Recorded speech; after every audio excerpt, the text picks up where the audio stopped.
तिरुपति बालाजी का विश्व प्रसिद्ध आंध्र प्रदेश के चित्तूर जिले के तिरुपति के पास तिरुमाला पहाड़ी पर स्थित है, जहां पर भगवान श्रीहरि विष्णु की वेंकटेश्वर के रूप में पूजा होती है। भगवान श्री वेंकटेश्वर अपनी पत्नी पद्मावती लक्ष्मी माता के साथ तिरुमला में निवास करते हैं। जानते बालाजी की कहानी और भक्त क्यों देते हैं यहाँ पर अपने बालों का दान। तिरुपति बालाजी मंदिर से जुड़ी हमें दो कथाएं मिलती है।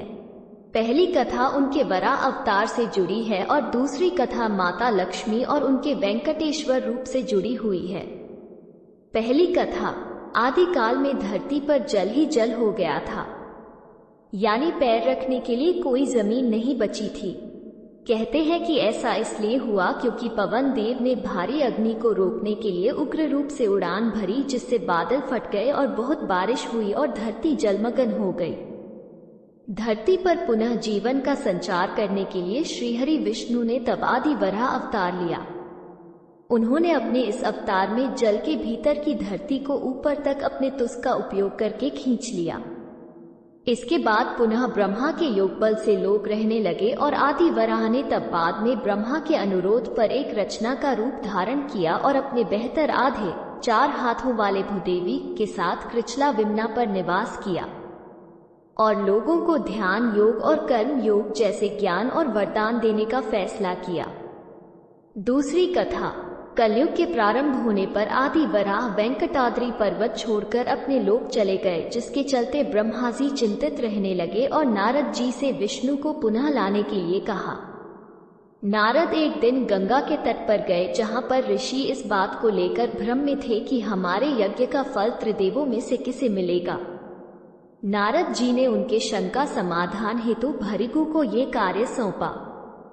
भृगु ऋषि सभी देवताओं के पास गए, लेकिन भगवान शिव और विष्णु जी ने उनकी बातों पर ध्यान नहीं दिया तो वे क्रोधित हो गए। क्रोधित होकर भृगु ऋषि ने विष्णु जी की छाती पर एक लात मार दी। इसके बावजूद विष्णु जी ने ऋषि के पैरों की यह सोचकर मालिश की कि कहीं उनके पैरों में दर्द ना होने लगा हो। ये देखकर ऋषि भृगु को सभी ऋषियों को उत्तर दिया कि उनके यज्ञ का फल हमेशा भगवान विष्णु को समर्पित होगा। परंतु श्रीहरि विष्णु की छाती पर लात मारने के कारण माता लक्ष्मी क्रोधित हो गई। उन्हें अपने पति का अपमान सहन नहीं हुआ और वे चाहती थी कि भगवान विष्णु ऋषि भृगु को दंडित करें, परंतु ऐसा नहीं हुआ। परिणाम स्वरूप उन्होंने वैकुंठ को छोड़ दिया और तपस्या करने के लिए धरती पर आ गई और करवीरापुरा कोल्हापुर में ध्यान करना शुरू कर दिया।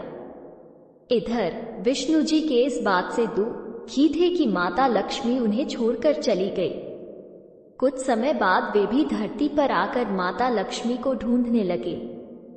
जंगल और पहाड़ियों पर भटकने के बाद भी वो माता को खोज नहीं पाए।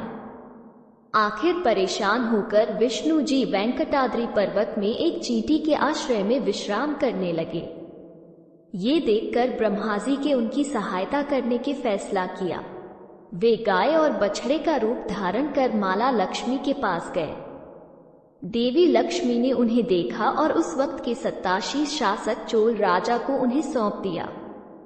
राजा ने उसे चरवाहे को सौंप दिया, परंतु वो गाय सिर्फ विष्णु जी के रूप श्रीनिवास को ही दूध देती थी, जिस कारण चरवाहे ने उस गाय को मारने का प्रयास किया। तब श्रीनिवास ने चरवाहे पर हमला करके गाय को बचाया और क्रोधित होकर उन्होंने चोल राजा को एक राक्षस के रूप में जन्म लेने का श्राप दे दिया। राजा ने दया की प्रार्थना की। तब श्रीनिवास ने कहा कि राजा को दया तब मिलेगी जब वो अपनी बेटी पद्मावती का विवाह मुझसे करेगा। जब ये बात देवी लक्ष्मी पद्मावती को पता चली तो वे वहां आई और तब उन्होंने श्रीहरि को पहचान लिया, और जिसके बाद भगवान विष्णु और लक्ष्मी जी एक दूसरे से लिप्ट गए और इसके बाद वे पत्थर में बदल गए। फिर ब्रह्मा जी और शिव जी ने हस्तक्षेप करके लोगों को इस अवतार के उद्देश्य से अवगत कराया। कहते हैं कि किसी काल में श्रीहरि विष्णु ने वेंकटेश्वर स्वामी के रूप में अवतार लिया था। ये भी कहा जाता है कि कलयुग के कष्ट से लोगों को बचाने के लिए उन्होंने यह अवतार लिया था। इसीलिए भगवान के इस रूप में मां लक्ष्मी भी समाहित हैं। इसीलिए यहाँ बालाजी को स्त्री और पुरुष दोनों के वस्त्र पहनाने की यहाँ परंपरा है। बालाजी को प्रतिदिन नीचे धोती और ऊपर साड़ी से सजाया जाता है। बालदान देने के पीछे का कारण यह माना जाता है कि भगवान वेंकटेश्वर कुबेर से लिए गए ऋण को चुकाते हैं।